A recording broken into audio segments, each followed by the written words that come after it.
You are listening to Fantha Tracks. Because of the following special program, Wonder Woman and the Incredible Hulk will not be presented this evening.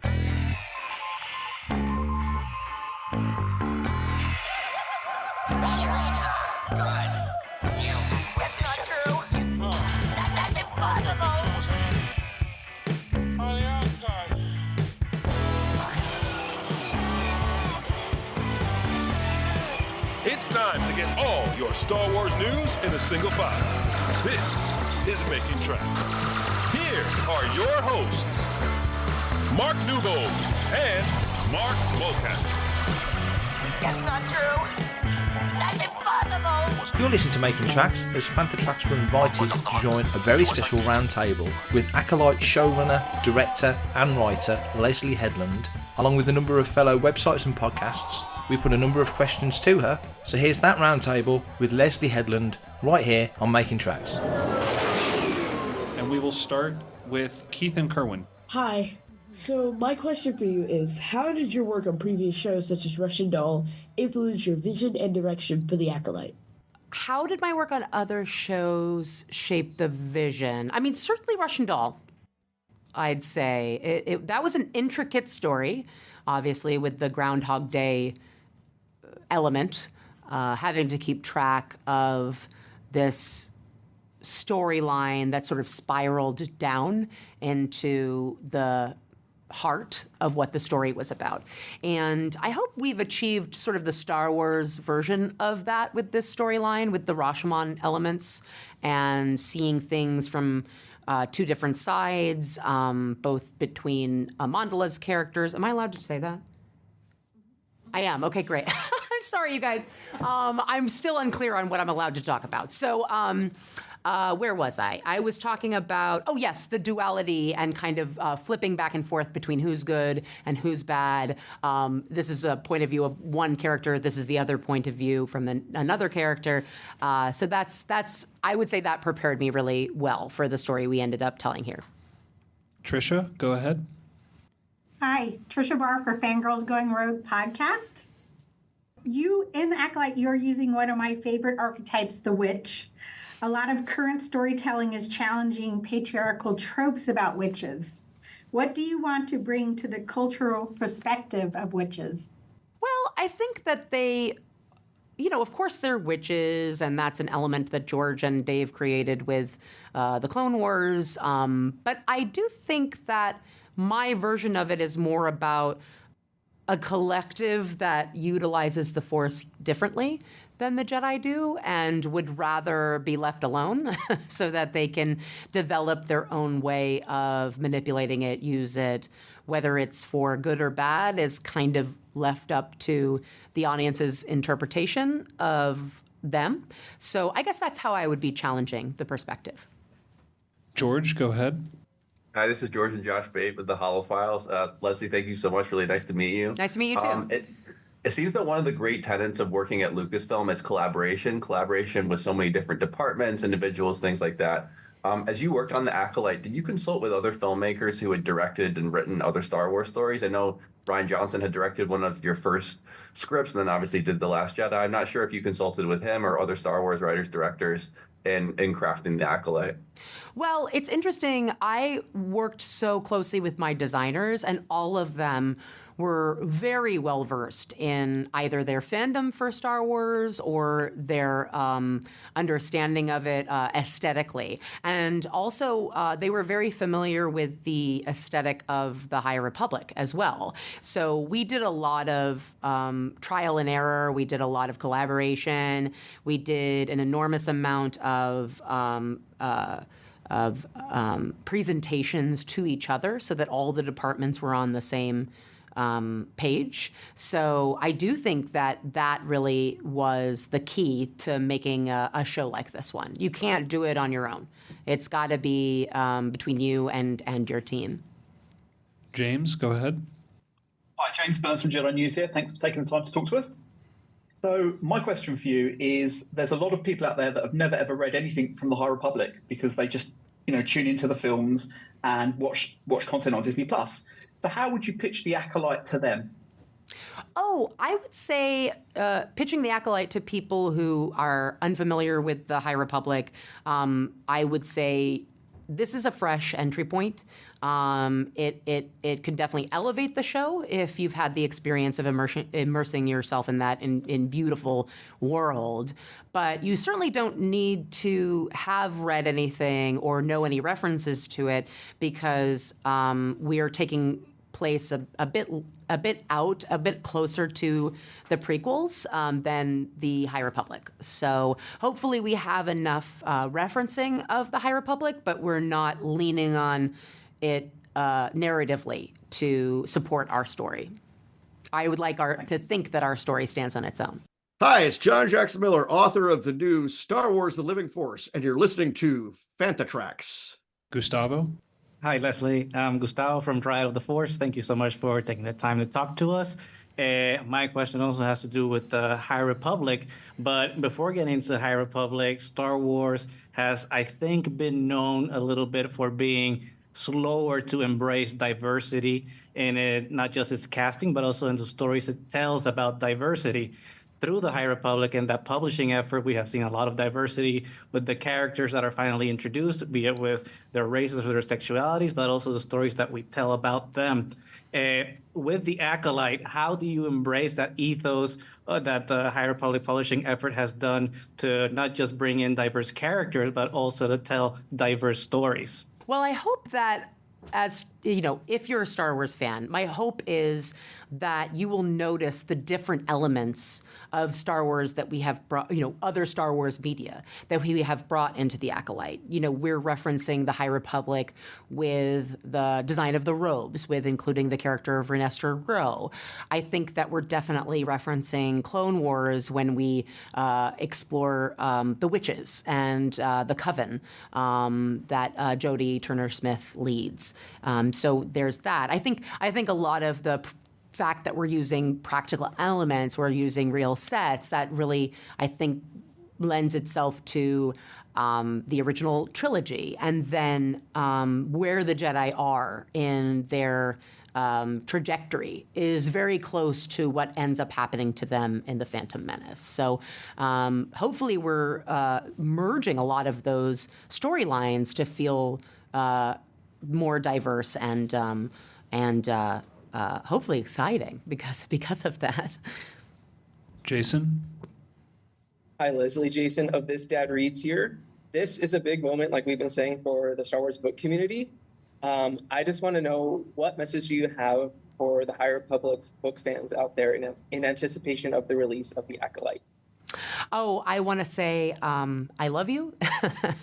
Thank you for investing in a world and an era that I think is so new. And I definitely had that experience working on Acolyte.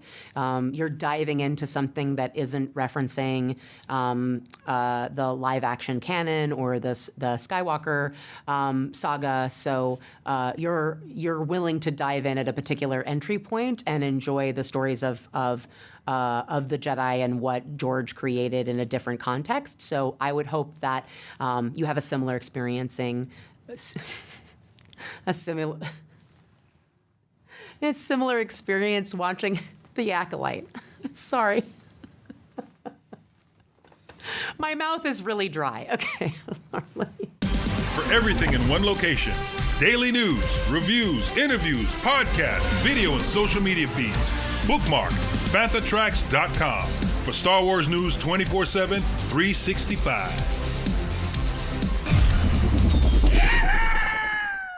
William, to you. Thanks for chatting with us. William Devereaux from the Ion Canon podcast. George Lucas loved symmetry and parallels in Star Wars. In many ways, The Acolyte feels like a reflection of The Phantom Menace, kind of as you alluded to earlier, from the use of the Force to create life, to the Jedi testing process, eventually admitting an older child to be trained as a Jedi. And of course, twins are a Star Wars staple. I'm assuming this was intentional. If so, how did you balance drawing the parallels to The Phantom Menace and other films without making it feel too similar? It was difficult, for sure. You want to hit all the particular tropes that make something feel Star Wars. Like I said, those practical sets, the familial clashing, the struggle between master apprentice, father daughter, sister sister. All of those things, I think, are elements of George's stories. Ahsoka and Anakin, Luke and Anakin, Obi-Wan and Anakin. I was hoping to embody that particular, all of those particular tropes and elements. It was daunting. Hopefully, we've achieved it in a way that feels both fresh but also very reverent to what George has created. Charlotte and Caitlin, go ahead. Hi, Leslye. It's Charlotte and Caitlin from Sky Talkers. So great to talk with you today. You recently said in an interview that the episode The Wrong Jedi from the Clone Wars was a favorite and provided some inspiration to the Acolyte. What was it about that episode that stayed with you and maybe found its way into the Acolyte? Well, there are two elements of that episode that I think show up in the Acolyte. First of all, the wrongful accusation of a character that they've committed a crime, a really horrible crime that they didn't do. So there's definitely that element. It's one of the things that starts the story off. And then the other thing that I love about that episode is Ahsoka's choice to leave the Order, which is something I hadn't really tuned into as like an option that someone could do. So I loved the idea that Osha has left the Order and sort of created a life for herself outside of that identity. So those were the two things from that episode that I was extremely inspired by. Mark, go ahead. Hello, Leslye. You work closely with Neil Scanlon and the Critics Cantina team at Pinewood to create all kinds of really, really cool stuff. Can you talk a little bit about that process? Oh, absolutely. Neil embraced me immediately, which I was so grateful for. He was very supportive of my ideas and my requests. He does so much. When you get to work with him, whether it was the mask with that element of horror with the smile. That was something that we worked on for a really long time in terms of how to construct it. The character of Basil was someone that I said, I want to do this with a guy in a suit like the old days. I don't want this to be a CGI character. What do you think? How can we execute it? And he worked so hard for months on creating the design of that character, making that character work. The droid Pip was so much fun to work with. Amandla would joke that it was like a little Mercedes-Benz in her pocket because every time she was done with a take, they would come and take it from her because it was so it was remote controlled by a puppeteer who was excellent and actually worked with Amandla in rehearsals so that the character felt very much like, so that the droid felt very much like a character. So yeah, Neil was instrumental in all of that. Hi, this is Neil Scanlon, and you're listening to Fantha Tracks. Dan? Hi there, Dan's there from Coffee with Kenobi. Looking forward to seeing what everyone thinks about the Acolyte, as I'm sure you are. And now, this question, I don't want to spoil anything, so bear with me. What can you share about May's mission to kill Jedi without the use of a lightsaber? Because it is a unique fighting choice. What inspired that decision creatively? The choice for May to attack Jedi without a weapon was to put a new spin on how you would attack a Jedi. Meaning this is a time period where not a lot of people are running around with a lightsaber unless you're a Jedi. And so therefore attacking a Jedi without a weapon would be a daunting task and something that would hopefully intrigue the audience. Sarah, go ahead. Hey, this is Sarah with Skywalking Through Neverland, and you talked about all the inspirations of Star Wars that you're trying to involve in this show. Well, music is a huge thing that connects Star Wars, and I just wondered, is there a specific point in the narrative that you directed the composer, Michael Abels, to use any particular Star Wars themes or sounds or instrumentation to further that connection? I didn't really start out giving any direction to Michael. He's brilliant. He's a Pulitzer Prize-winning musician. He obviously worked on Jordan Peele's films, which is how I just, was introduced to him. There was an element in the show that I felt needed to feel like John Williams, but also had to have an eerier, darker edge to it to tie into the tone of the show. Initially, I didn't really give him a lot of direction. It was more once we got into specific cues that I would say I would give certain direction. Like, this just doesn't feel, very Star Warsy to me. Or he would say, I think this is a really huge moment because a lightsaber is being pulled out, and I would say, yeah, but it's the bad guy pulling out a lightsaber. So, and we would kind of have those really spirited conversations about how to execute or how to support choices that were elements of Star Wars that we've seen before, but be specifically in his perspective and voice and point of view as a composer. Thank you, Leslye. Bye. Have a good day. May the Force be with you.